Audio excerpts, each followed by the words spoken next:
කැස්බෑවන් අයිති වෙන්නේ මුහුදේ ජීවත් වෙන උරගයන් අතරට. ලොව පුරා කැස්බෑවන් විශේෂ 7ක් ජීවත් වෙනවා.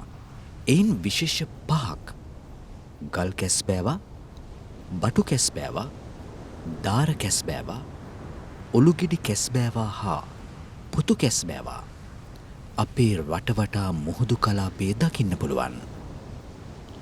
කැස්බෑවන් බොහෝජන කලාපයත් බිත්තර දමන කලාපයත් අතර කිලෝමීටර් දහස් ගණන් දුර මුහුදේ පර්යටනය කරන සත්ව කාණ්ඩයක්.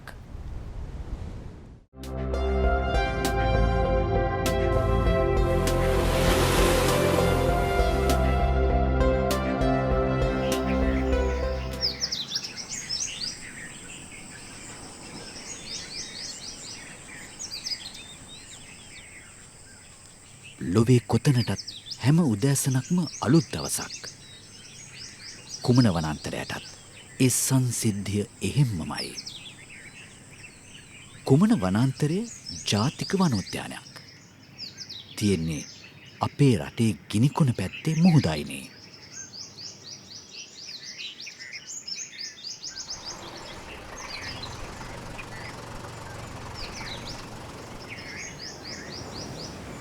කුමන වනෝද්‍යානයට කිලෝමීටර් 12ක් විතර දුරට විහිදෙන වෙරළ තීරයක් තියෙනවා. කිරිගල්බි තියෙන්නේ කුමන වෙරළ තීරයේ මැද හරියට වෙන්න. මේ වෙරළ තීරය සමුද්‍ර රක්ෂිත කලාපයක්. බිත්තර දමන කාලෙට කැස්බෑවෝ මේ වෙරළ තීරයට නිතර යනවනවා.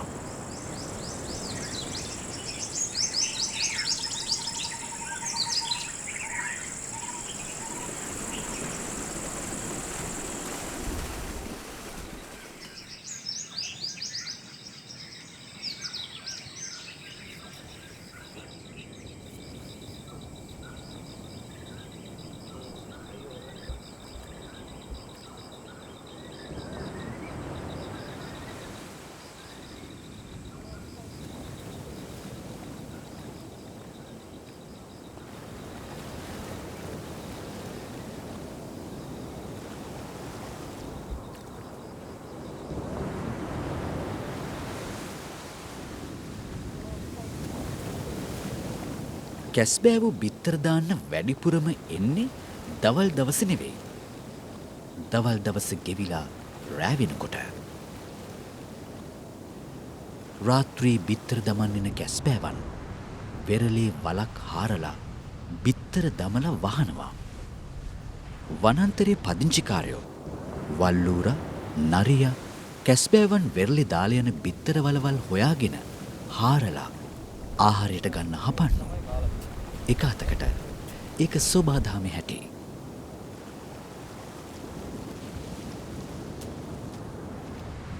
වල්ලූරෝ වෙරළේ ඉව කරලා බිත්තර වලවල් හොයා ගන්නවා. ඌරු හාරපු බිත්තර වලවල් වටේට කැස්බෑ බිත්තරවල කටු විසිරිලා තියෙනවා.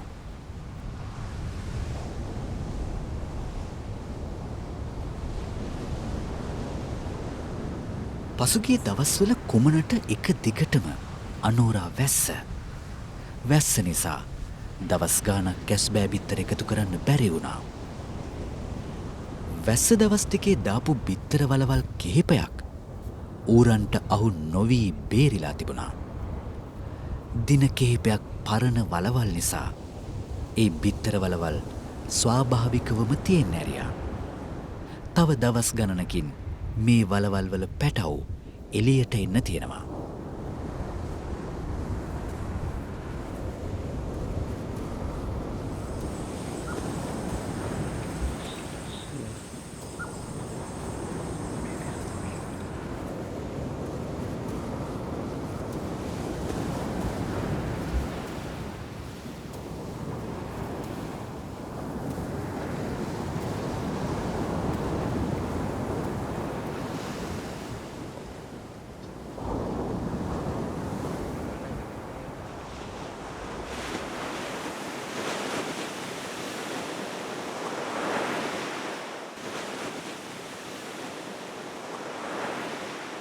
කැස්බෑවන් මුහුදින් ගොඩ වෙලා වෙරළේ බිත්තර දමන්න තැනක් හොයාගෙන යනවා. ගිය පාර හොඳට පැහැදිලිව වැල්ලේ සටහන් වෙනවා. මේ ටේල් එකේ මාක් එක තමයි මේ තියෙන්නේ. මේ තින්නේ මේ ෆ්ලිප් එකේ එජ් එක.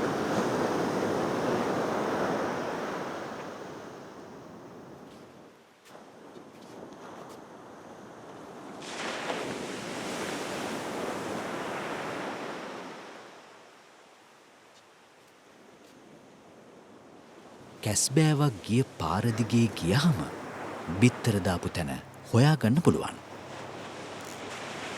කැස්බෑව ගිය පාරේ දිග පළල සටහන් කර ගැනීම කැස්බෑ සංරක්ෂණ කටයුතුවලදී වැදගත්. වනසතුන් ගැවසෙන කැලෑමායිමේ වෙරළේ රෑ තිස්සේ ඇවිදලා බිත්තර වලවල් හොයාගෙන එකතු කරන එක ලේසි පහසු වැඩක් නෙමේ. කැස්බෑව බිත්තර දමපු තැන හරියටම හොයාගන්න ටිකක් අමාරුයි.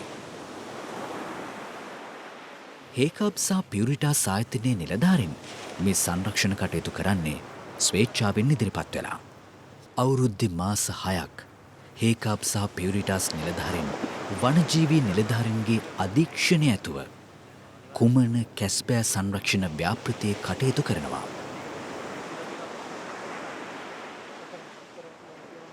සමහර විට මහන්සි අපතේ යනවා.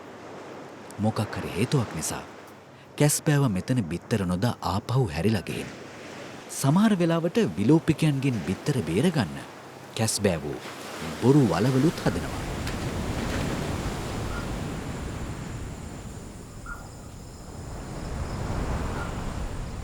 රවින්ද නෙක්ස්ට් එකක්වත් හම්බුනේ නැද්ද? නෙක්ස්ට් එකක් නම් හම්බුනේ නැහැ සන්දේ ට්‍රැක් එකක් තියෙනවා. සීසන් එකේ එන්න එකනේ. ඒ හින්දා මේ නෙක්ස්ට් හම්බෙන chance එක අඩුයි. අපේ ස්ටාෆ් එකත් අඩු කාලෙක මේ වගේ සපෝට් එකක් දෙන එක නම් අගය කරන්න ඕනේ වැඩක්. අපි බලමු මේ වැඩේ හොඳට කරගෙන යන්න.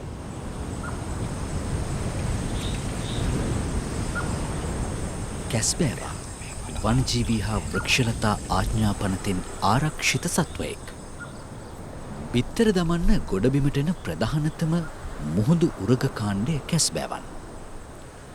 අවුරුදු 80ක් 100ක් විතර ජීවත් වෙන කැස්බෑවන් ලිංගිකව පරිණත වෙන්නේ වයස අවුරුදු 15ත් 20ත් අතර කාලයේදී. කැස්බෑවන් මුහුදින් ගොඩට ඇවිත් වෙරළේ තැනක් තෝරගෙන වලක් කාරලා බිත්තර දානවා. දෙසැම්බර් ඉඳන් මැයි දක්වා කාලයේදී කැස්බෑවු බිත්තර දාන්න අපේ රටවටේම වෙරළට එනවා.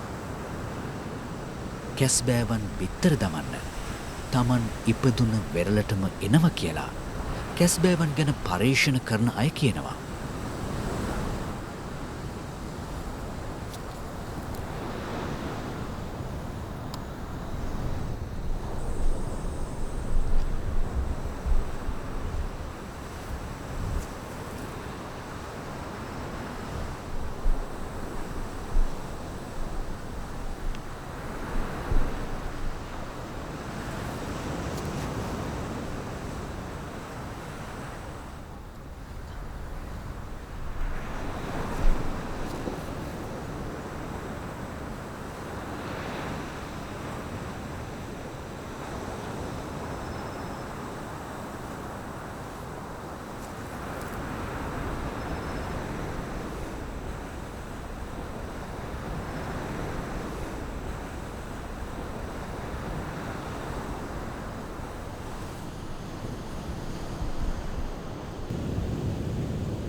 බිත්තර දමන කාලෙදී කැස්බෑවුන් සති දෙකකට වරක් කීප වාරයක් බිත්තර දමනවා. එක සැරේකට බිත්තර 100ක් 120ක් විතර දානවා.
කැස්බෑවන් බිත්තර වල ඉතා පරිස්සමට හොඳට තලල තද කරලා වහනවා.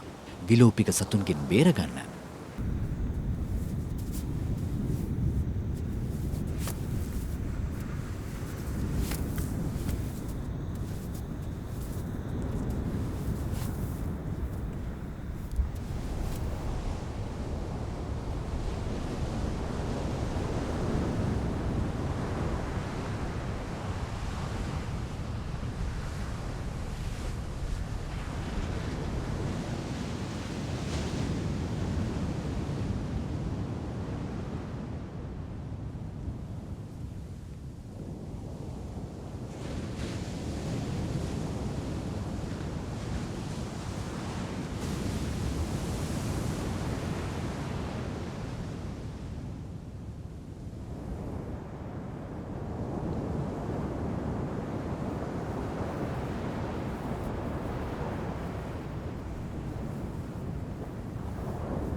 කැස්බෑවන් ගිය පාරේ සටහන අනුව බිත්තර දමන්න ආව කැස්බෑ විශේෂය හඳුනා ගන්න පුළුවන්.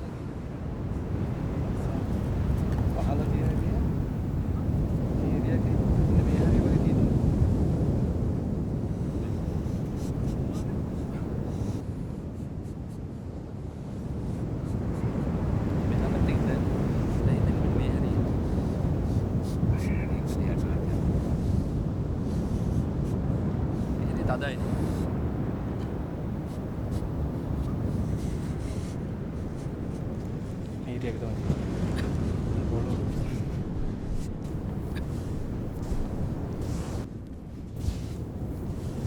මෙතන තමයි.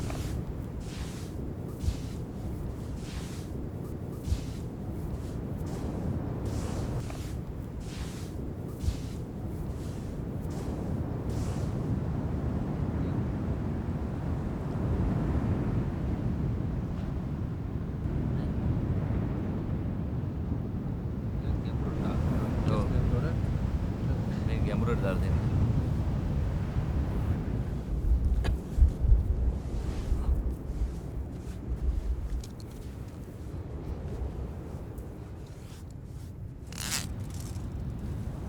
බිත්තර එකතු කරනකොට බිත්තර වලේ ගැඹුර, වට ප්‍රමාණය, බිත්තර ගණන එකතු කළ දවස වේලාව වගේ තොරතුරු සටහන් කරගන්නවා. මොකද ඒ තොරතුරු සංරක්ෂණ කටයුතුවලදී වැදගත් වෙන නිසා.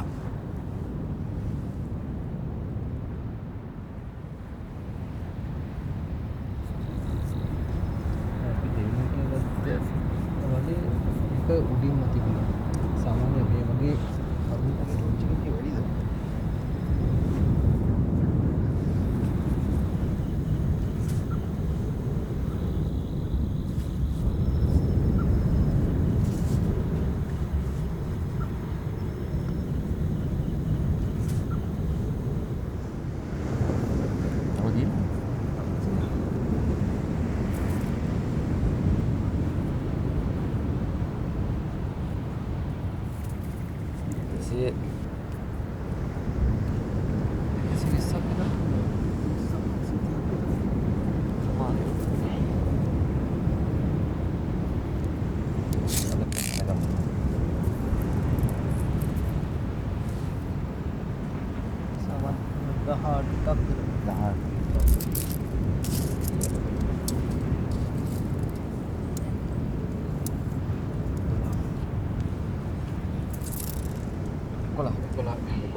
එකතු කරගන්න බිත්තර පරිබාහිර සංරක්ෂණය වෙනුවෙන් හදලා තියෙන බිත්තර බීජෞෂණයකකට අරගෙන එනවා. අභිජනන ස්ථානයේ එදිනෙදා එකතු කරගන්නා බිත්තර වෙන වෙනම වලවල් වල තොරතුරු සටහන් වාර්තා ඇතිව පිළිවෙලකට ක්‍රමයකට තැන්පත් කරලා තියෙනවා.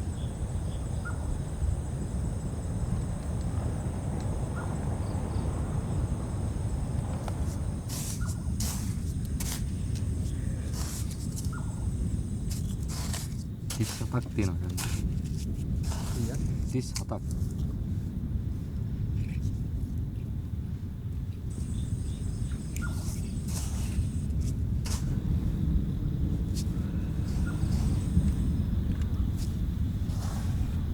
අඩු 32යි.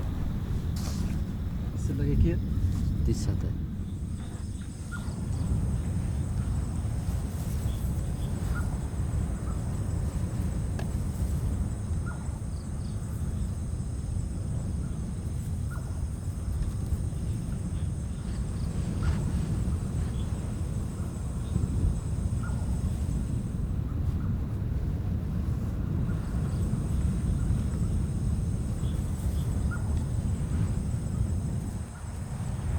එකසිය 31යි.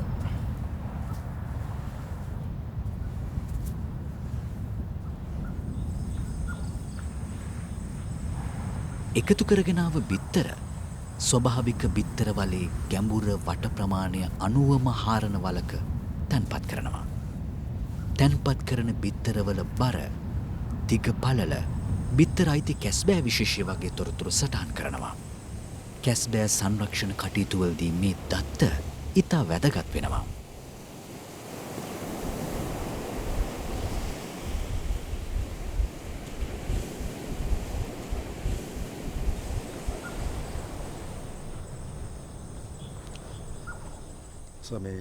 මෙතන තමයි අපි උෂ්ණත්වමාන ටික සම්බන්ධ කරලා තියෙන්නේ.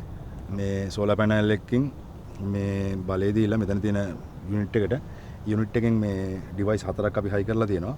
මේ ඩිවයිස් 4න් ස්ථාන 3කින් උෂ්ණත්වය මනිනවා මේ බලයේ.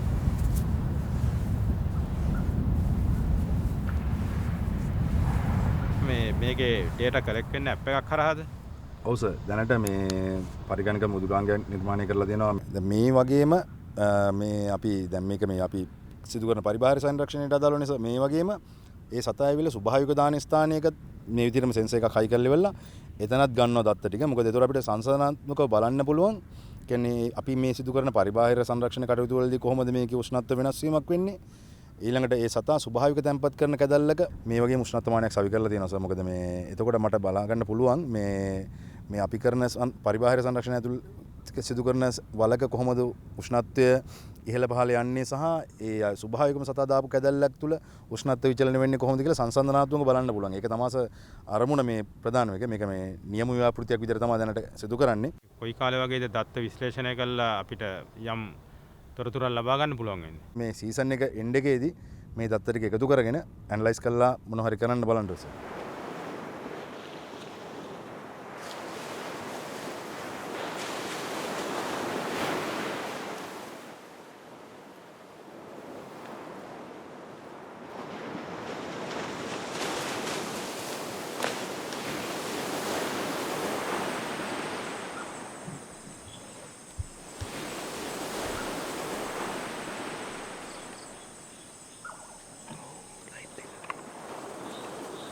බිත්තර වලක බිත්තර මෝරලා පැටව් එළියට එන්න දවස් 45ත් 60ත් අතර කාලයක් ගත වෙනවා. බිත්තර කැදැල්ල තියෙන වැල්ලේ උෂ්ණත්වය අනුව උපදින පැටවුන්ගේ ගැහැණු පිරිමි බව තීරණය වෙනවා. උපදින පැටවුන්ගෙන් ලොකු මහත් වෙලා ජීවත් වෙන්නේ දහසකට එකෙක් විතරයි කියලා තමයි සාමාන්‍ය පිළිගැනීම.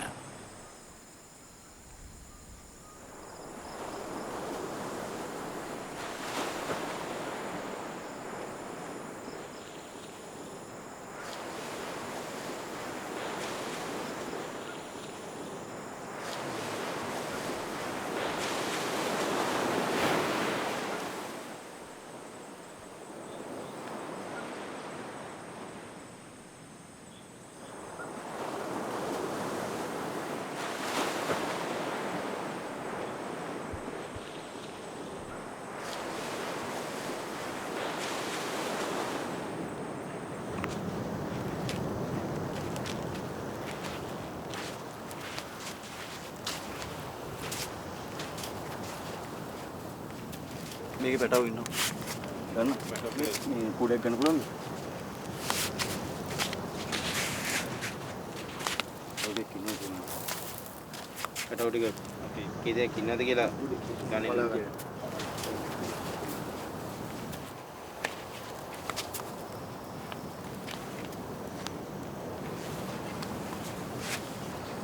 දාටයි 19යි 20යි 21යි 22යි 23ක් ඉන්නකොට ඔක්කොම ටික මෙෂර් කරනවා.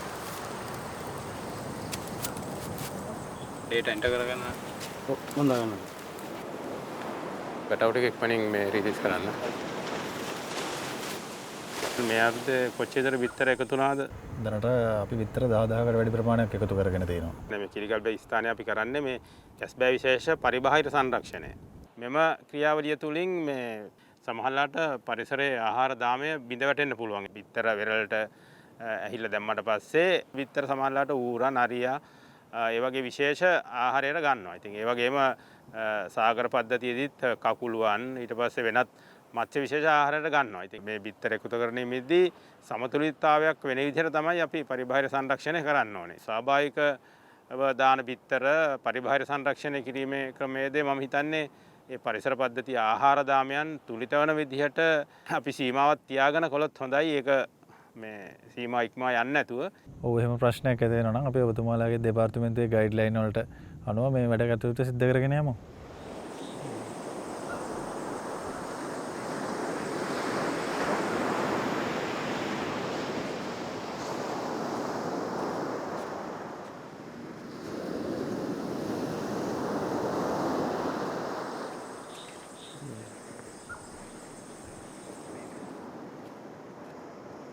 කැස්බෑවුන් වසර මිලියන 100කට වඩා දුර අතීතයක සිට පැවතෙන පරිසරයේ ජීවත් වෙන වටිනාම සත්ව කාණ්ඩයක්. ලොව පුරා විවිධ හේතු නිසා වඳ වී යාමේ තර්ජනයට ලක් වෙලා ඉන්න කැස්බෑවුන් රැක ගැනීම අපේම වගකීමක්.